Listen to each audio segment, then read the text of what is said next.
Conferencia 2. Lo que significa el pragmatismo. Hace unos años estaba en una excursión de grupo por las montañas y cuando volví de un paseo en solitario me encontré a todo el mundo enzarzado en una feroz disputa metafísica. El corpus de la disputa era una ardilla. Se imagina una ardilla viva encaramada a un lado del tronco de un árbol, mientras que por el lado opuesto se supone que está plantada una persona. Este testigo humano intenta ver a la ardilla moviéndose rápidamente alrededor del árbol, pero no importa lo rápido que lo haga, la ardilla corre igual de rápido en la dirección opuesta y siempre mantiene el árbol entre ella y esa persona, así que nunca consigue echarle la vista encima. El problema metafísico resultante es este: ¿da vueltas la persona alrededor de la ardilla o no? Indudablemente da vuelta alrededor del árbol y la ardilla está en el árbol, pero ¿se mueve alrededor de la ardilla? En medio de toda esa calma ilimitada que dan las zonas retiradas, la discusión se había prolongado hasta el aburrimiento. Cada cual había adoptado sus posturas y las defendía obstinadamente, pero el número de adversarios estaba igualado, así que cuando volví a aparecer por allí, cada bando trató de convencerme para convertirse en mayoría. Recordando el adagio escolástico de que cuando se encuentra una contradicción se debe hacer una distinción, rápidamente busqué una y encontré la siguiente. Decidir qué bando tiene razón, dije, depende de lo que entiendan de forma práctica por dar vueltas alrededor de la ardilla. Si quieren decir que pasar del norte de la ardilla al este, luego al sur, después al oeste y luego otra vez al norte, es indudable que el hombre va dando vueltas alrededor de la ardilla, pues ocupa esas posiciones sucesivas.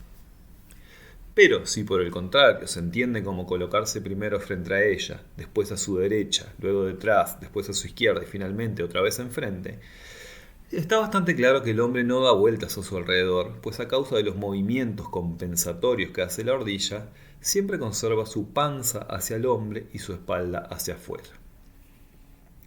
Hecha esta distinción, no existe motivo para seguir discutiendo. Pueden estar tanto en lo cierto como en equivocarse, según si la expresión dar vueltas se torna en la práctica en uno u otro modo. Aunque uno o dos de los acalorados discutidores calificó mi opinión como una evasiva y dijeron que no deseaban juegos de palabras ni sutilezas escolásticas, sino que se referían exactamente a dar vueltas en idioma claro, la mayoría se inclinó a pensar que mi distinción había dirimido la disputa. Traigo a colación esta trivial anécdota porque es un ejemplo particularmente sencillo de lo que voy a llamar método pragmático. En primer lugar, el método pragmático es un método para resolver disputas metafísicas que de otra manera podrían resultar interminables. ¿Es el mundo uno o múltiple? ¿Libre o determinado? ¿Material o espiritual? En esta serie de preguntas, cada una de las dos alternativas puede considerarse apropiada o no sobre el mundo.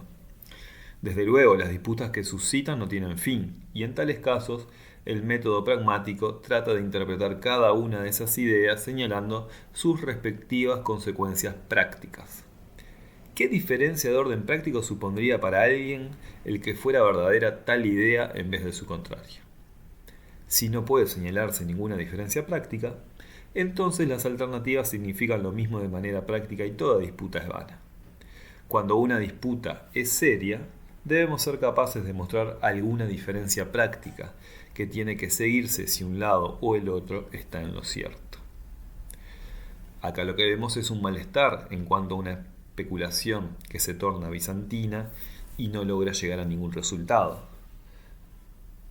Lo que se sugiere es evaluar los pensamientos por sus consecuencias prácticas.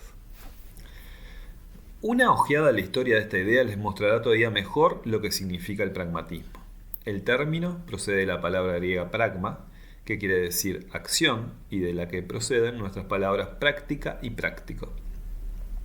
Fue introducido por primera vez en la filosofía por el señor Charles Peirce en 1878, en un ensayo titulado How to Make Our Ideas Clear, y publicado en el popular Science Monthly de enero de ese año, después de indicar que nuestras creencias realmente son reglas de acción.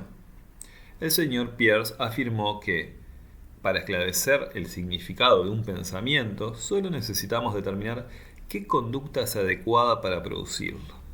Tal conducta será para nosotros su significado.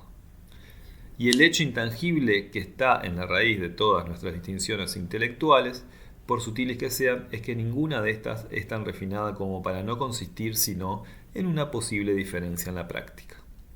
Así pues, para lograr una perfecta claridad en nuestros pensamientos sobre un objeto, solo necesitamos considerar qué efectos concebibles de índole práctica podría extrañar este objeto, qué sensaciones hemos de esperar de él y qué reacciones habremos de preparar.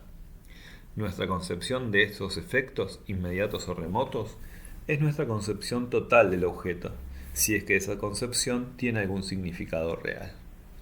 Este es el principio de Peirce, el principio del pragmatismo. Entonces, acá lo que plantea es cómo logramos evitar las discusiones estériles. Es concebir que el significado de un pensamiento es determinar qué conducta es apropiada para producirlo.